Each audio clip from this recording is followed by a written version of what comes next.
किसान साथियों, आज मैं स्वागत करता हूं अपने YouTube चैनल पर। आज हम बात करेंगे भिंडी की खेती यानी बरसाती भिंडी की खेती कैसे करें, ओखरा फार्मिंग। क्योंकि किसान साथियों, अगेती फसल करना बेहद जरूरी है। अगर आप उस समय खेती करते अगेती तो अच्छे रेट मार्केट में मिलते हैं। जैसे कि किसान साथियों बता दूं कि अगस्त के महीने में भिंडी खेती कब करें और कितना अधिक मुनाफा कर ले सकते, क्योंकि अगर आप अगस्त के महीने में अगर भिंडी की खेती करते तो लॉन्ग टाइम तक आप उत्पादन ले सकते। तो किसान साथियों, मैं आपको बता दूं कि अगेती भिंडी की आज हम जानकारी देंगे और पछेती की भी जानकारी देंगे और सही सलाह देंगे। क्योंकि अक्सर भिंडी की खेती में सफेद मक्खी की समस्या आती है, फल टेढ़ा आता है, फल फूल की समस्या आती है, पीलापन की समस्या आती है। आज हम आपके सारे डाउट, सारी बातें खत्म कर देंगे। आपको इस वीडियो को A to Z देखना है, आप स्किप करके मत देखिएगा। चैनल को सब्सक्राइब करना मत भूलिएगा। ज्यादा से ज्यादा किसान साथियों को शेयर कीजिएगा। किसान साथियों, सर्वप्रथम हम बात करते हैं किस्मों का चुनाव कैसे करें। क्योंकि अगर आप किस्म का चुनाव, वैरायटी का चुनाव अगर अच्छा कर लेते हैं तो रिजल्ट भी बेहतर से बेहतर देखने को मिलते हैं। चलिए बात करते सर्वप्रथम F1 वैरायटी यानी हाइब्रिड वैरायटियों की, जो कि सेमनीज कंपनी की SOV के 1408 के नाम से आती है। कंपनी बेहद अच्छी है, मार्केट में वैरायटी भी बेहद अच्छी है, रिजल्ट भी सुपर देखा गया है। अगर हम बात करें नून हेंस कंपनी की सुपर 8 की, इसका भी अच्छा खासा रिजल्ट देखा गया है। नून हेंस कंपनी की जो एक सम्राट भी आती है, ये भी बहुत अच्छा रिजल्ट देकर जाती है। तो आप इन दोनों में से कोई एक को चुन सकते हैं। अगर हम बात करते हैं रामधारी NS 862 यानी 862 की NS, इसका अगर देखा जाए तो ये भी अच्छा खासा रिजल्ट है। किसान साथ तो एक बार मैं फिर से आपसे कहना चाहूंगा, किस्मों का चुनाव अवश्य से बेहतर करें। अगर हम बात करें सोमिया कंपनी की NOS 2579, अगर इसका अगर देखा जाए मार्केट में अच्छा खासा प्रभाव देखा जाता है, रिजल्ट भी बेहद अच्छे होते हैं। एक आती है एडवांटा कंपनी की एडवांटा गोल्ड राधिका, ये तो लाजवाब है किसान साथ, तो रिजल्ट सुपर है। आपको मैं बता दूं कि अगर आप इनमें से कोई एक का आप चुनाव करते हैं, बेहद अच्छी किस्में, सुपर सुपर सुपर किस्में हैं। तो किसान साथियों, आप किस्मों का चुनाव बेहतर करने की कोशिश करें। आपके एरिया में जो बेहतर रिजल्ट देती है किस्में, अपने एरिया के हिसाब से भी किस्मों का चुनाव कर सकते हैं। किसान साथियों, अब बात करते हैं हम बीज की मात्रा कितनी रखें।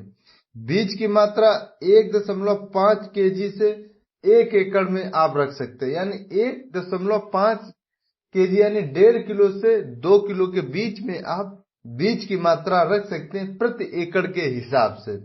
और अगर हम बात करते हैं लाइन से लाइन की दूरी, तो 3.5 फीट या लाइन की दूरी आप 3.5 फीट रख सकते हैं, यानी 3.5 फीट रख सकते हैं। और मैं आपको इस स्क्रीन पर भी दिखा रहा हूं किस तरीके से आपको दूरी मेंटेन करनी, क्योंकि दूरी मेंटेन करना भी बेहद जरूरी होता है।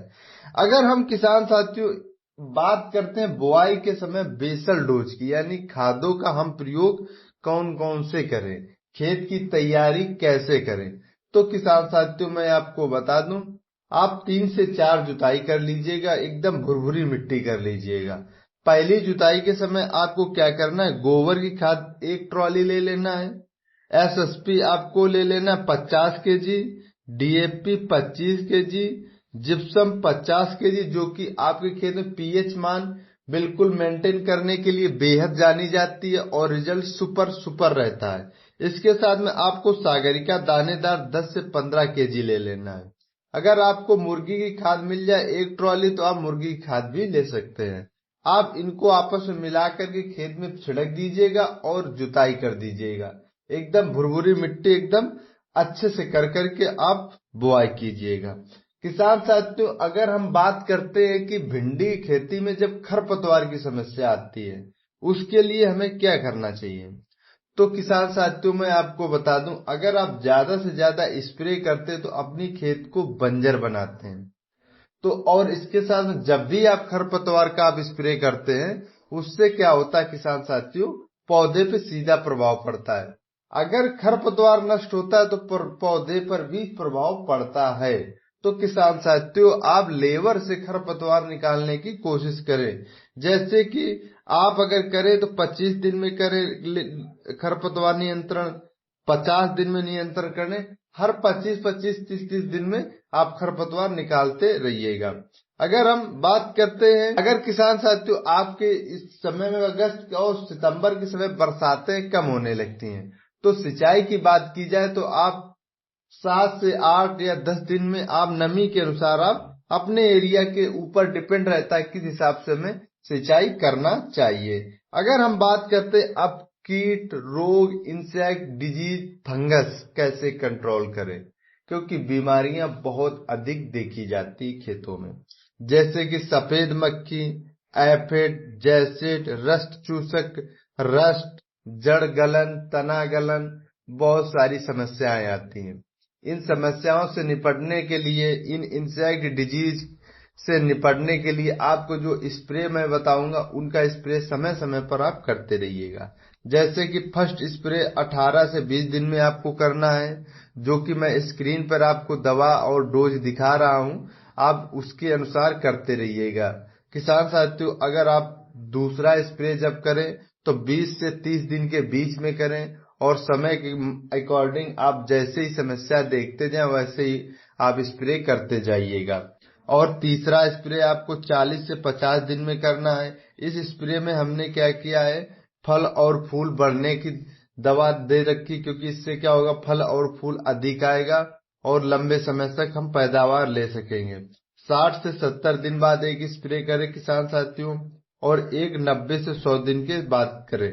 इसमें क्या होगा, इसमें हमने खाद और माइक्रोन्यूट्रिएंट वगैरह दे रखे। इससे क्या होगी, हम लंबे से लंबे समय तक अपना पैदावार लेते रहे ताकि अच्छे रिजल्ट मिलते रहे।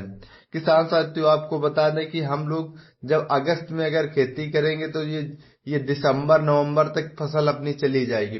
फिर इसके बाद में जनवरी में क्या होता है, फिर हम दूसरी भिंडी की खेती करेंगे, वो कि अप्रैल मार्च तक चली जाती। अच्छा रिजल्ट हमें मिलता है और अच्छे रेट भी मार्केट में मिलते हैं, क्योंकि अगर आप अंगेती भिंडी की खेती करते हैं तो रिजल्ट के साथ साथ में पैदावार भी अधिक मिलेगा और मुनाफा भी अधिक मिलता है। रेट की बात करते हैं तो रेट भी अच्छा खासा मार्केट में पर्याप्त मात्रा में मिलता है। किसान साथियों अगर हम बात करते हैं खाद की, क्योंकि अगर हम समय समय पर खाद, टॉनिक और हम समय समय पर फर्टिलाइजर, माइक्रोराइजा और ह्यूमिक एसिड वगैरह देते रहेंगे तो हमारी जो फसल है लंबे समय तक चलती रहेगी।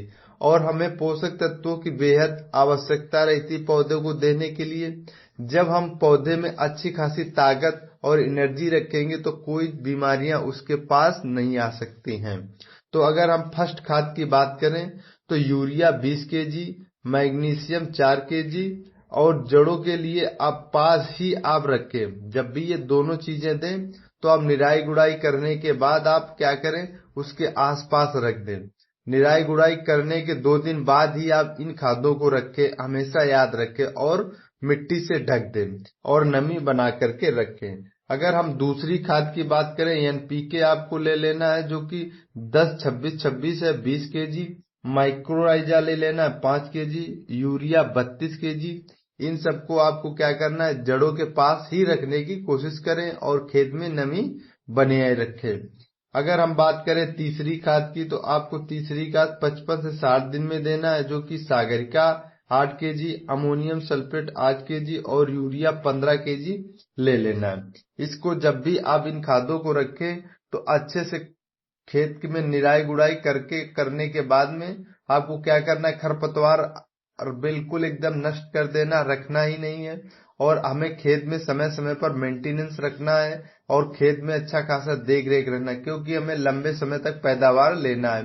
और रेट की बात करें तो अच्छा खासा रेट हमें पर्याप्त मात्रा में मिलेगा। तो किसान साथियों आपको और बता दें, अंगेती भिंडी करना बेहद अच्छी बात है। अगर आप करते तो रिजल्ट भी आपको मिलेगा। अगर किसान साथियों आपको रिजल्ट अच्छा मिले तो हमारे इस वीडियो को चैनल को सब्सक्राइब कीजिएगा और ज्यादा से ज्यादा किसान साथियों को शेयर कीजिएगा। मैंने जो इन किस्मों को और इन वैरायटियों को और ये टेक्निकल को जो बताया, ये हमारा किसी कंपनी से लेना देना कुछ भी नहीं है, और ये हम सिर्फ किसान साथियों को एजुकेशन के ही लिए मैं पर्पस से वीडियो बना रहा हूँ।